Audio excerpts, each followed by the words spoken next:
দর্শক সবাইকে স্বাগত জানাচ্ছি এই মুহূর্তে জায়গা দিনের ফেসবুক পেজ থেকে।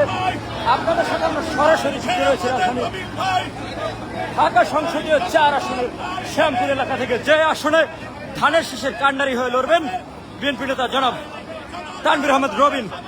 আজ তিনি কিন্তু এই মুহূর্তে নির্বাচনী প্রতীক ধানের শীষ হাতে নিয়ে কিন্তু এই মুহূর্তে তিনি তার নির্বাচনী জনসংযোগে নেমেছেন। ঢাকা 4 আসনের অসংখ্য কর্মী সমর্থকদের নিয়ে কিন্তু এই মুহূর্তে ঢাকা 4 আসনের তানভীর আহমেদ রবিন তিনি কিন্তু ধানের শীষের আনুষ্ঠানিক প্রচারণা শুরু করেছেন। এবং আজ বিকাল 3টায় কিন্তু তানভীর আহমেদ রবিনের নিজ বাসভবনের সামনে থেকে, অর্থাৎ শ্যামপুর লাল মসজিদ এলাকা থেকে কিন্তু তিনি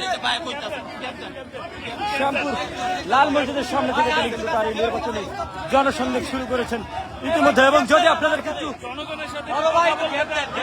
চেষ্টা করি, এই মুহূর্তে কিন্তু কয়েক হাজার কর্মী সমর্থক নিয়ে কিন্তু বিএনপির এই হেভিওয়েট প্রার্থী তিনি কিন্তু এই মুহূর্তে তার নির্বাচনী জনসংযোগ শুরু করেছেন।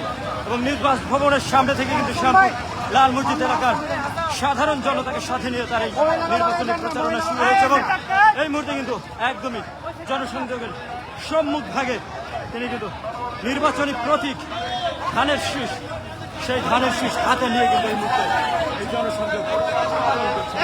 দেখছেন যে ধানের শীষের পক্ষে ভোট চেয়েছে কিন্তু তিনি তার নিজ